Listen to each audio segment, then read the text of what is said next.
Hi everyone, welcome to the Art of the News, a comics journalism exhibition. I'm Andra McNamee and I'm joined here today by my co-host, Lauren Allen. Hi everyone, we're incredibly grateful to have as our guest for today's interview graphic journalist, artist, founder of Empathetic Media, Dan Archer. How are you today, Dan? I'm just great, thank you. How are you both? Doing well, thank you. I'll get started. As somebody who has been working in comics journalism for over a decade, how did you first get involved in the field and what has changed during the course of your career? Well, that makes me feel old. Thanks for that. I would say I first got into it, frankly, from seeing, I remember a Spanish version of Palestina, by Joe Sacco in a bookstore in Madrid during my undergrad when I was actually doing languages, French and Spanish, and it sort of blew my mind. I had got into alternative comics through a series of sort of used bookstores in Camden, in North London, where I grew up. Things like Hup, and obviously was a huge fan of R. Crumb. And he'd done a couple of adaptations, I remember, of like Nausea and things like that, which I always just loved the approach of using comics, but to explore other fields that weren't necessarily appropriate, as some of his detractors might have said. And so I was sort of tentatively exploring that. I started a comic at university at Cambridge, where I did my undergrad, and had always been sort of involved in the indie press a bit. But I guess it was all formalized when I moved to the States in 2007 to get an MFA at the Center for Cartoon Studies. And that was largely because Joe Sacco was affiliated to the institution, and James Stern was there, obviously, and, you know, a huge list of incredible artists. And I really just wanted to, that was kind of like my sort of Karate Kid moment of just going there and sort of really hunkering down and learning the craft.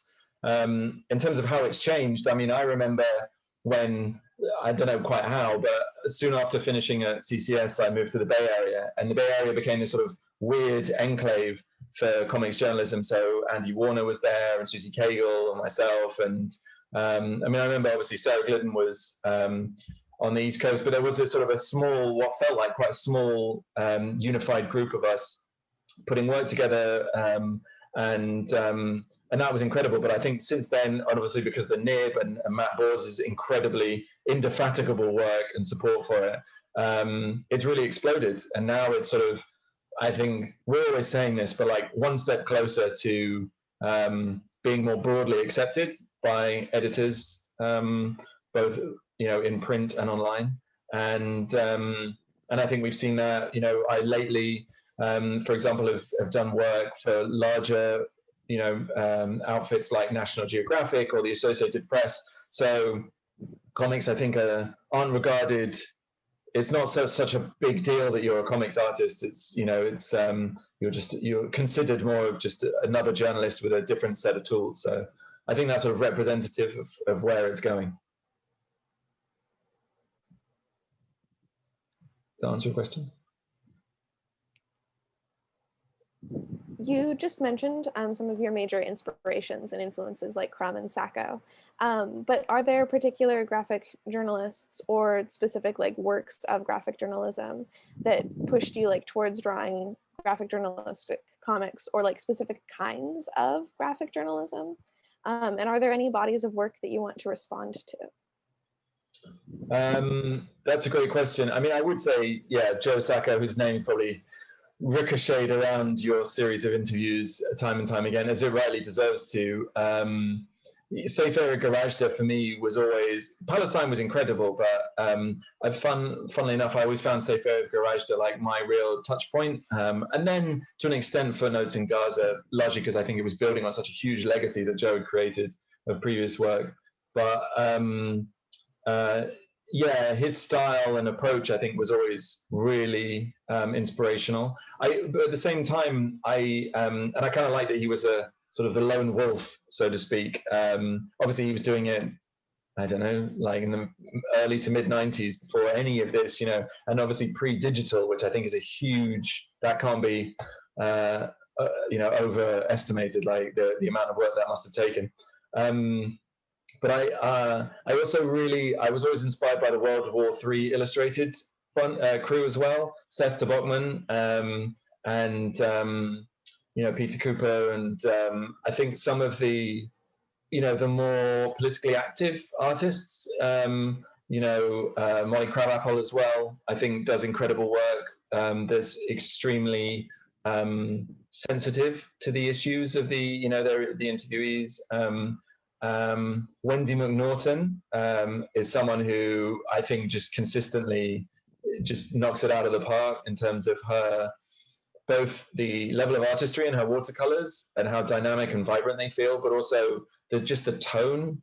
I think it just feels so rich, whether she's doing a cookery book or a behind the scenes at SF Library, which is sort of one of my favorite pieces of hers. And it was kind of an inspiration for the live series of portraits and interviews that I did at Ferguson and the DMC and things like that. But then I also think when I was in Spain, I was also inspired by a group of cartoonists who have the El Jueves magazine, which translates as Thursday because it comes out I think on a Wednesday, which is hilarious. Not necessarily graphic journalism, but again just sort of like a ribald sort of satirical take on politics, sort of similar to what was Viz once here in the UK. But again, that was always much more humor and sort of gutter, and it wasn't, I say that in a good way. So it wasn't necessarily its goal wasn't necessarily to explain or shed light on more things. I will also say actually, people like Manu Larsenet, Ordinary Victories and Blast, whilst not necessarily what you might call graphic journalism, like Ordinary Victories and his examination of like the dock workers, I think was a really, again, just an incredibly humane and sensitive treatment, like strikingly visual, and it just so I'm always looking to try and integrate sort of more influences like that. And then last but not least, I'll say the photographer, Guibert, and well, there's a huge cast of characters, I guess, that went into producing that. But that I was also particularly interested in, like a sort of a hybrid approach, kind of also, I guess, like what Submarine Channel do with some of their interactive work, out of the Netherlands. I know it's more like they got me first thinking about Flash and interactive comics and things like that. But as they've moved into like transmedia, which is now another dirty term that people tend to sort of step over whilst holding their noses. But they do a lot of like incredible mobile and sort of immersive other experiences. Like there was one piece, it was around Faux, an artist's obsession with noodles, and that's selling it short, but it was phenomenal. So there's a hodgepodge of influences, I guess. I wanted to ask you what your method is for approaching a work of comics journalism and how the digital has impacted that approach to your work. So it largely depends on the nature of the piece, obviously, whether it's like a one-off, whether it'll be a live, what the turnaround is. On a longer piece, say for the nib, you get a handful of weeks to be able to draft, sketch, have it edited, revised, inked, scanned, colored, etc.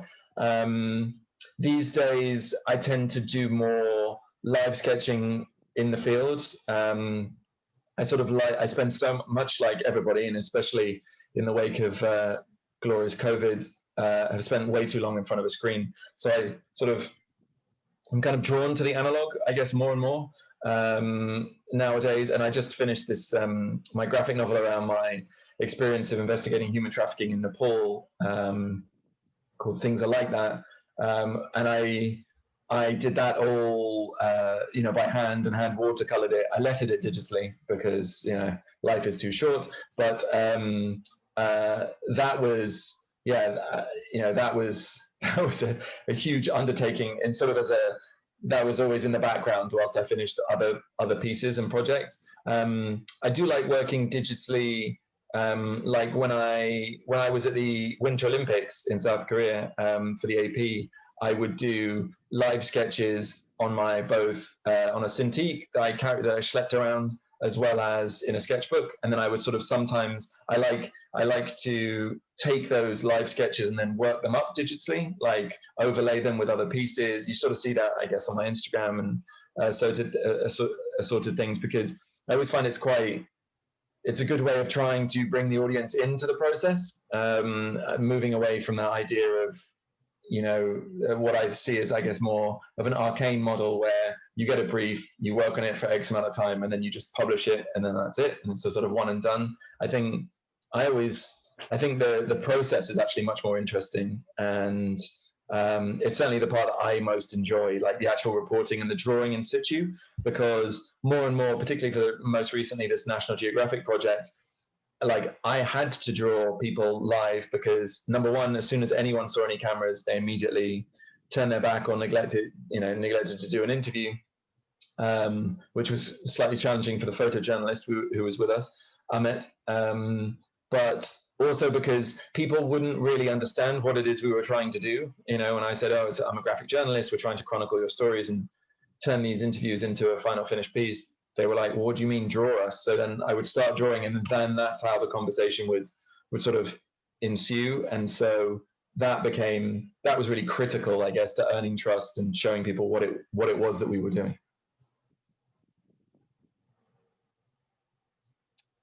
Why do you think that comics and interactive media are effective tools for telling nonfiction stories?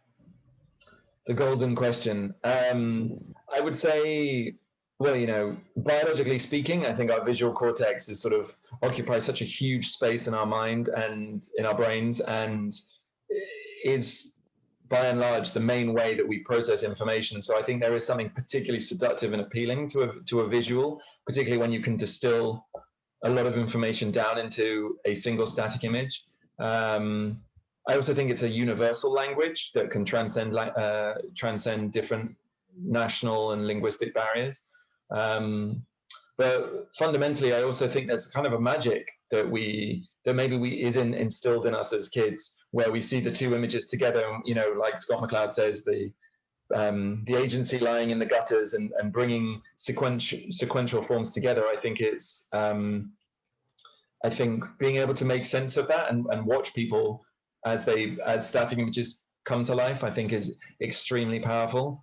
I also think they're very disarming. So much like a lot of the sort of revolutionary propaganda or poster art or whatever you want to say, people don't necessarily, or they wrongly underestimate its power for conveying important subject matter, or transporting a reader to a place that cameras couldn't get to, or anonymizing a source who wouldn't have given an interview otherwise. And there have been countless times where I have told people I'm a graphic journalist, whether it's law enforcement or whoever, and they've sort of just completely, discarded my role as like, oh, well, then that's fine. You're not worth anything. You're not even worth bothering with, which is fantastic. It's I think we still occupy this sort of bizarre territory. I think it's also, at least as I see it, I think it's kind of unique, particularly in a journalistic context, because you are able to explore and express a very subjective side of yourself. Like, no one draws or writes in the same way. We all have our sort of own orthographic or creative signatures, and yet at the same time, you don't. As long as you're honest and candid about the way that you're exploring a situation, that can give you a sort of, the way I see it, that can give you a more direct route to your own individual truth of a situation than writing up a text article where obviously everyone's words would be the same. Visually they appear the same, and the structures, the editorial and sensorial structures that encroach on that written keyboard typed truth are less visible. And so I think there's something about when I draw a sketch of 30 Ukrainian protesters at Maidan, I obviously have to be very deliberate about who I'm drawing and why I'm drawing them. And excuse me, and, you know, if obviously either rely heavily on reference photos or actually be there. It's very different to someone saying 30 people were there, right? And so I think there's more of an honesty and a candor to that than, you know, than the written truth. And I think we are with I mean, I guess this argument, we originally had this argument with Photoshop, and now I suppose the argument's even more prescient with deepfakes of what is the absolute truth of visual media, and what happens when we can't trust what we see, and who is curating this visual media. And I think that's really where I see the very interesting potential point for graphic journalists and journalists at large in general to explore, is how can they give the reader more of a sense of agency in terms of making up their own minds of a situation. As a follow-up to that, you've mentioned a lot of the graphic journalistic inspirations that you've had, and you mentioned some of the more interactive graphic journalism inspirations you've had. But how did you personally make that shift from comics journalism to this more interactive media style of storytelling? And what advantages and shortcomings do each possess in nonfiction storytelling? I mean, shortcomings, I can tell you, banging your head against the desk because the code doesn't work, which is something that I've countless desks and countless screens. But less facetiously, I'll say it was largely, actually, I think one of the first experiments that I was playing around with was back in 2010. Well, actually, I guess the first experiment that I did that sort of opened my eyes to the power of the digital was in 2009, which feels like a lifetime ago, with the Honduran coup, where I drew a comic, and whilst its creation was very much, you know, like I was referring back to that original process of hand drawn and inked and then colored in Photoshop, but then published online, actually went online in Boing Boing. It was, I think, it sort of opened my eyes to the power of an online audience and the international reach that it could have, because I got tons of people on the ground in Tegucigalpa, activists. We did a print run to make hard copies available in Spanish as well as English, made an app, etc. And so I saw sort of how versatile it could be. You know, we just cut the panels up. When I say just, we cut the panels up and then put them into a swiping app, which was, you know, way back then. I think the App Store had only just started up, so it was it got a certain amount of traction. But it was actually when I did an interactive version of the Nisor Square shootings, where essentially it was a sort of a flash-based experience that broke down a timeline of the incident involving Blackwater troops, who were later found guilty of murdering 24 Iraqi civilians and then exonerated by your beloved ex-president, that absolute human stain. Anyway, moving away from him. Yeah, so essentially what I wanted to do was sort of condense and layer a huge amount of information into a single visual. And I thought the digital was the perfect way to do that in a way that the analog page couldn't. When I was looking, I remember, you know, Joe Sacco's splash pages in a way were kind of like immersive analog pages, because there's so much detail and your eyes can just, you know, from black spotting, they can just move around and constantly just be lost. And I would just sit and just drink in the same way that I would with like Gilbert Shelton's crazy line work and Crumb's, obviously. And so, yeah, I just got thinking about, okay, so what if we put pop-up windows, or what if we had links to sources? Because I remember Joe saying to me that Noam Chomsky, he had always tried to convince Chomsky, you know, of the worth of comics, and he'd always said, well, how do you cite sources? And I always thought that was kind of a cool challenge, you know, like putting in literal visual footnotes, because so few people actually scroll to the bottom of an argument, you know, of an article.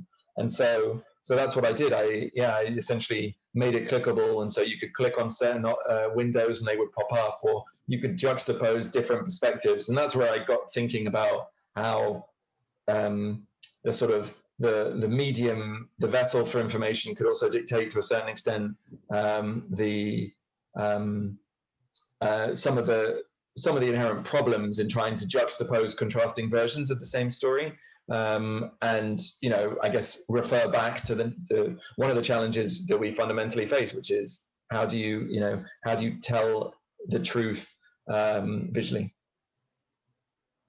Right, that leads me really nicely into my next question. In the VR project that you put together with Empathetic Media called Ferguson Firsthand, the viewer is able to embody multiple differing perspectives. And you mentioned earlier the agency that you want to give the viewer in making their own decisions when confronted with multiple perspectives.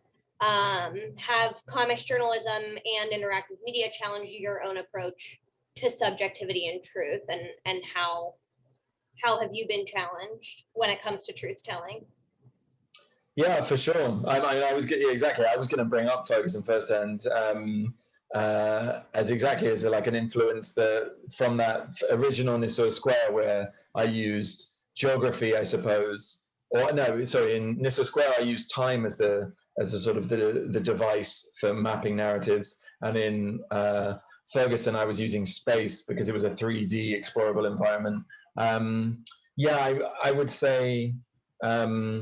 That has been my personal interest, or at least focal area in terms of journalism, for like how do you reconcile these contradictory approaches, and how because I always wanted to. I feel like people have different amazing domains, and there's a lot of great comics journalism which sort of is almost like a historical synopsis of an issue, like the conflict in Afghanistan, for example, and it would be this sweeping historical overview. But for me, I was always more interested in a direct, much like a sort of a beat reporter, but then how you then translate that back without it just being like a he said, she said kind of deal.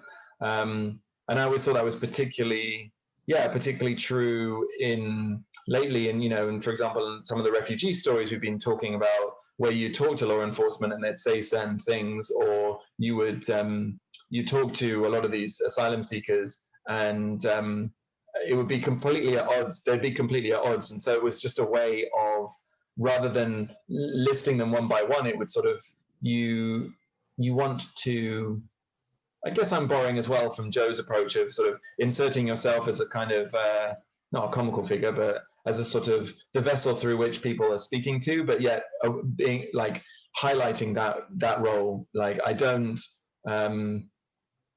I think comic journalism inherently brings that question into focus in a way that maybe other journalism doesn't, and that's something that I always like to tap into, unless it's much more cut and dry. For example, with Associated Press, when I was covering sporting events, there wasn't really room for that sort of questioning, and it's much more.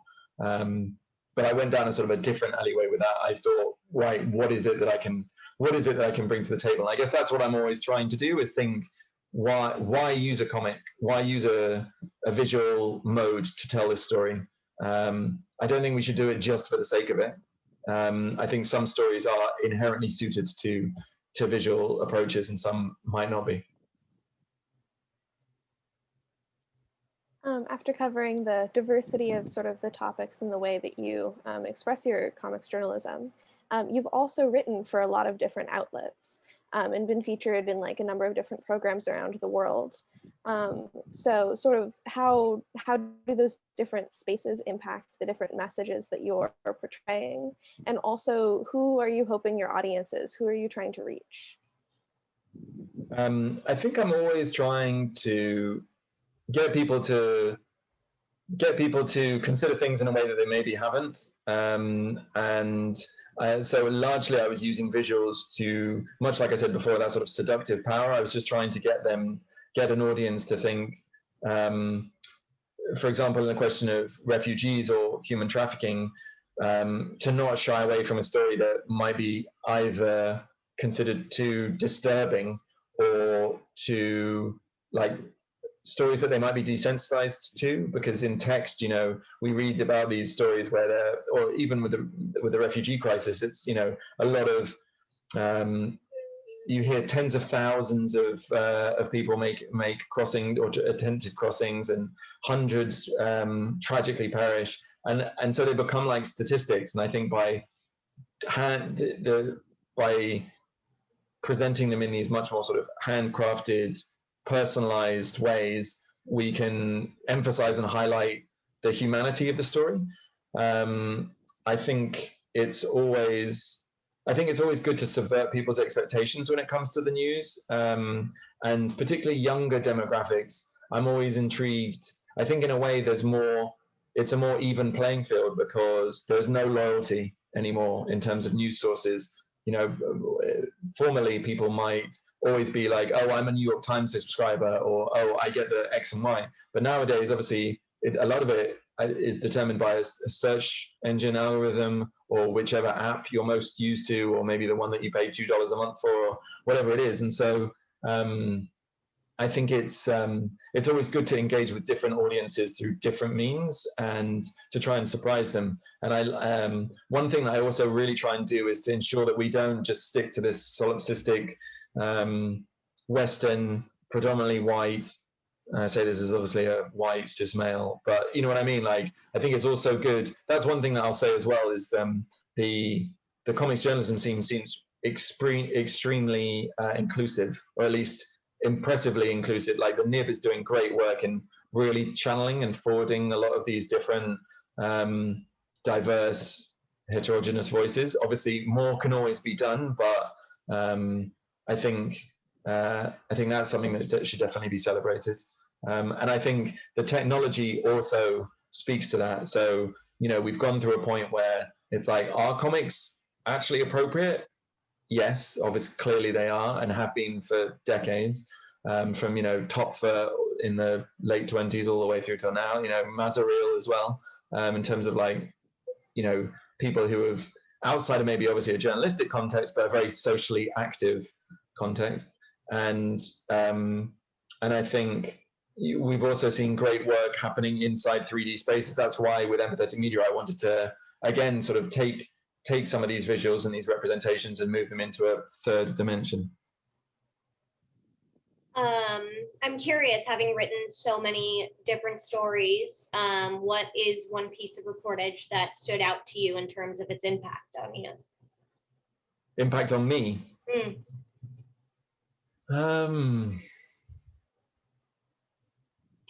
I would say, well, it's very hard to sort of compare and contrast different stories. I suppose the one that I was most invested in long term has been the human trafficking project in Nepal and then beyond. You know, we then extrapolated it to Hong Kong, and largely because I think trafficking is such a sort of malicious conflagration of so many different abuses.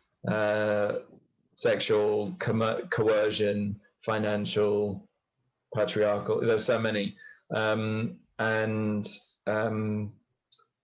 what was different there is that the comics that I did were used as part of a research study, and so we were able to really map what has more impact on a wider audience. You know, a poster, a piece of text, a radio play, a comic, or an animation. And so, you know, working with a team of social scientists and backed by the State Department, it was really, and, you know, with a sample size of over 5,000 people, it really was a piece of work that we were able to then turn around and give back. And we translated it into Nepali, obviously. And that was really important in terms of presenting, you know, like collaborating, I guess.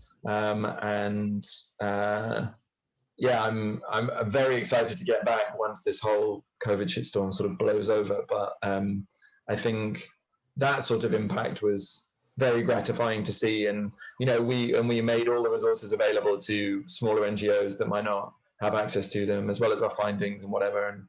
And then my hope was that I was sort of chronicling the process that I went through to create all those and how we did all that in the graphic novel. That's really interesting. It sounds like a really cool study.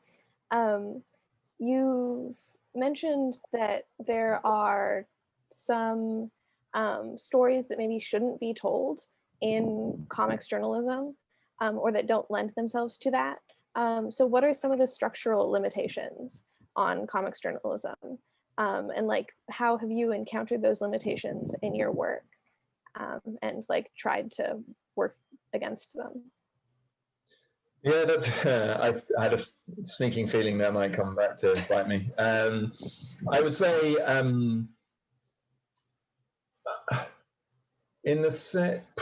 to be honest, the biggest challenge fundamentally, and this is less so digitally, but still happens. It's usually largely to do with budget, but is space.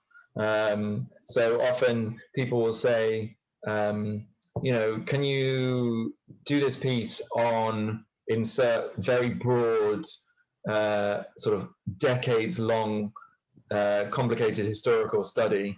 Can you do a piece of that in 3 pages? And so it sort of becomes quite hard to you don't want to essentially just do like an illustrated narrative where all of the heavy lifting is done in the captions and you're just essentially putting some lovely visuals to go with it. I think when I started out, I was certainly guilty of doing that. And there are pages and pages where I look back on and think, whoa, incredible amount of text. It's always great to be able to, I think, to have the luxury to be able to take a step back and let a page and its artwork breathe. Andy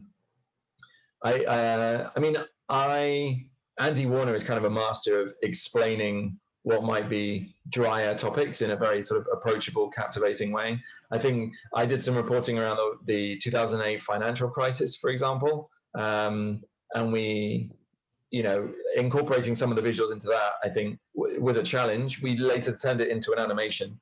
But I wonder whether that was because it's maybe less part of my wheelhouse. Like I feel more passionately engaged with human stories that are largely focused on social justice and bringing stories that might not necessarily see the light of day, where they presented in other ways, to the fore. But I think it's, sort of a lot of statistical stories, a lot of, or rather like, I think sometimes I always definitely try and get away from sort of talking head stories of, here are the 3 sources I spoke to, and essentially I just transcribe what they say and put those to visuals. I think it's much more immersive and compelling to obviously to have access to the places and spaces that the sources have been in, and recreate them, and almost have them as the conduit through it.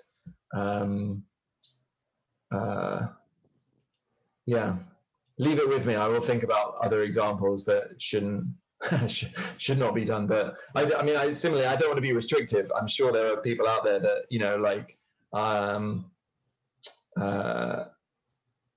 can really excel doing these things. I remember once trying to do an illustrated cookbook of sorts, and approaching it in a different way, I suppose, maybe more of because fundamentally for me, without rambling on, I would say one of the inherent challenges of working in the digital is you always have to think about how the work can be optimized and whether it's obviously for which device it's going to be published on. And so the nib has obviously got up to speed very well by doing mobile optimized, responsive formats. So you have a panel, etc.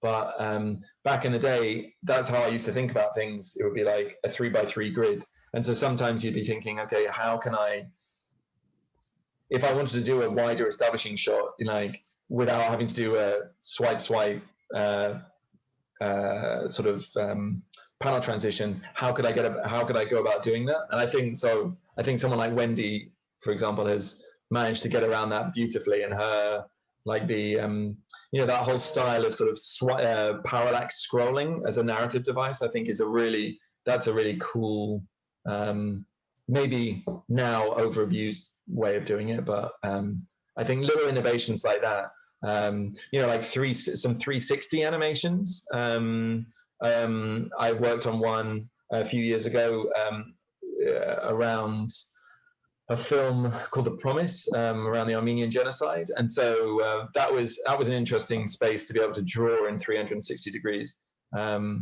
But I think, yeah, subject-wise, I could, yeah, I don't know. Maybe it's more just a question of personal preference in terms of, like, yeah, finance or that being problematic. As a follow-up, I think you sort of started getting into this territory. I think I'm reading the way that you're answering sort of the value of comics journalism is sort of a greater ability to facilitate an emotional connection and empathy, along with just like getting across concrete facts and reporting. I hope you agree with that. I do. Cool. So then when you're working with a VR or AR sort of experience, like what are your struggles and like what are the bounds that you feel like you're like breaking through when facilitating that emotional and like empathetic connection in your work? Yeah, that's a great question.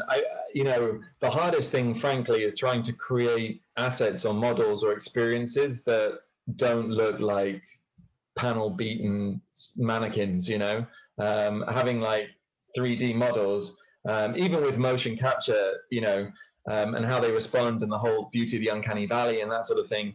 I've seen it, you know, the most powerful VR experiences I have seen have been ones where they've very elegantly moved away from representation and more towards like a symbolic representation and focus more on audio.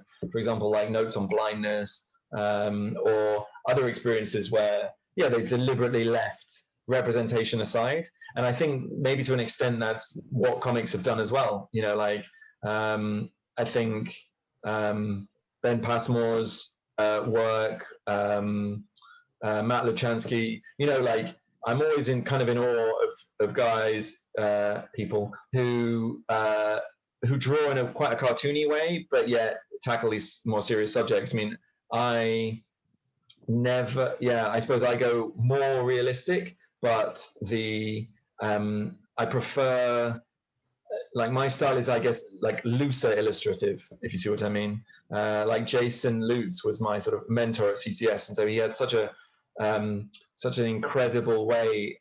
I was always totally, and still am, in awe of like his line work and how precise it was. And so I suppose I was inspired by the realistic representation, but through putting down as much life into as fewer strokes as possible. And the challenge with, I think, a 3D setup is that you have to make those calls. It's like, because they so drastically affect the performance of the machine. So you can't have every blade of grass in a scene, or you know, when we did Ferguson, you had to make sure that the distances and all the spatial requirements of the actual scene were recreated, which we did using photogrammetry. And little things like the way that the light hits the textures on the building can make people think, oh, that looks like Minecraft. That's not appropriate. And so, you know, going forward, yeah, I've looked at trying to pull out those sort of less realistic representations or deliberately embrace them. I've done a lot more 360 video. I did a white paper around VR, focusing largely on cinematic VR, or 360 videos, it's called. But I think that's really the fundamental challenge. It's like the humanity, when you look in someone's eyes, it's, you know, even with the most insanely powerful rendering, like you see in Pixar or what have you, or The Last of Us, there's still something, we have such an innate ability to be able to sniff out the artificiality in those sort of the paralinguistic features of faces, that I think we will get there, but it's gonna take time. So I think the important, interesting question for representing these stories now is how can you bring that humanity to the fore without maybe necessarily leaning so heavily on the visual? And I think audio is a key way to doing that. I think we have one big question left before we wrap up. Okay. I wanted to ask about your experience developing these VR experiences. And as you're probably familiar with, comics can represent traumatic experiences particularly well because of the fragmented quality that both trauma and comics share. When constructing and reconstructing entire realities, do you feel that full-scale interactive media in VR offers too much information to the viewer? And have you received any pushback from viewers who think that reliving national trauma or state terrorism in VR is harmful? It's interesting that you should, yeah, mention state terrorism as sort of the apogee of trauma. I mean, it's interesting that I mean, I suppose the worst, well, even state terrorism is lived at a very individual, discrete level. I would say yes. Certainly, I've had the detractors. I did a story in Canada for the CBC around the tragic, terrible story of a homeless Native American woman who was attacked, later lost her legs in this brutal attack. And I sort of recreated it from her point of view because I wanted, because she was always referred to, it was the way that she was represented, her voice was represented in the, she was always in the third person, and it was always, she was very much denied her, the ability to speak. And so when we spoke to her, we said, you know, are you happy, are you able to go into this space and bring us there? So I definitely don't take it lightly. And I think that's really a space that I think I suppose, most interested in. And in terms of the amount of my future work, so I'm currently looking at recording physiological signals inside VR, inside potentially stressful or traumatic experiences in order to engender perspective taking. So basically exactly what you're sort of referring to. So in the latest experiment that I'm hoping to run later on in the fall is you embody a Muslim woman who's subject to Islamophobic abuse. And so what I'll look at doing is we put a biosensor on someone's index finger, and it essentially it gives us galvanic skin response, heart rate variability, temperature.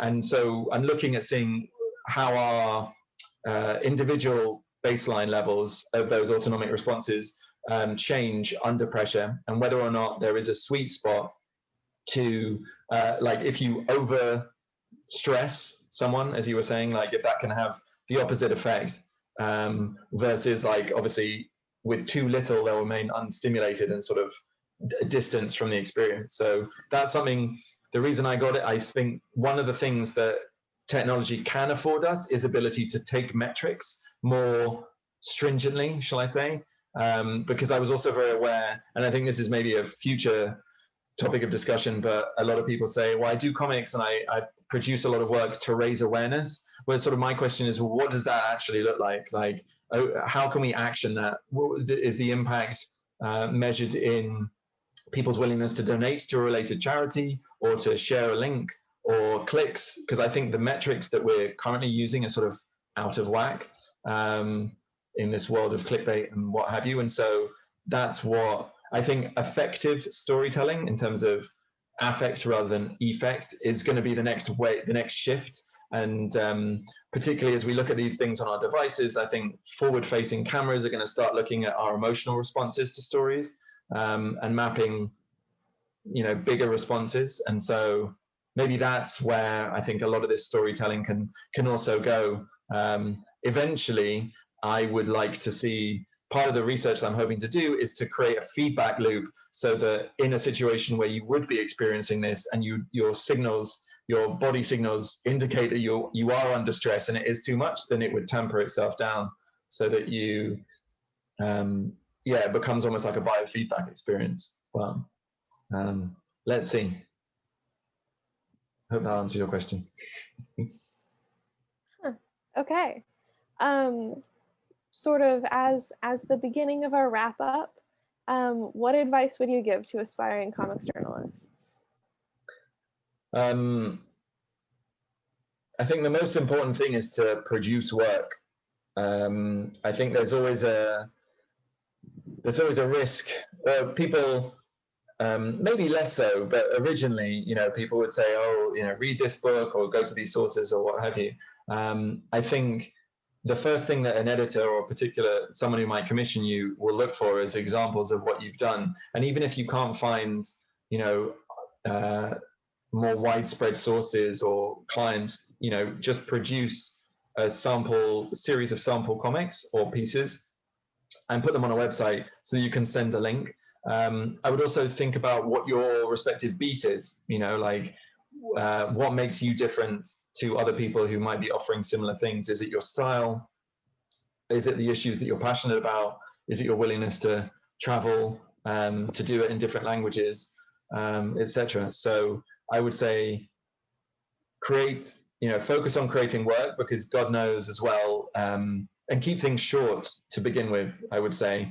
The first thing that I tried at CCS was a graphic novel about the plague in London, the Great Plague of 1666, written in modern medieval English, and I mean, just a little over the top.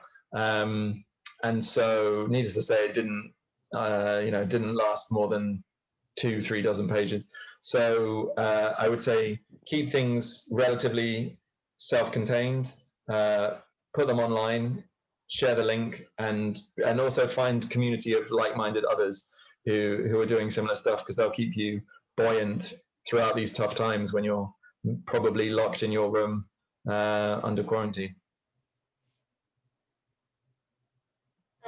Thank you so much for answering our slew of questions. We're very thankful to you, Dan.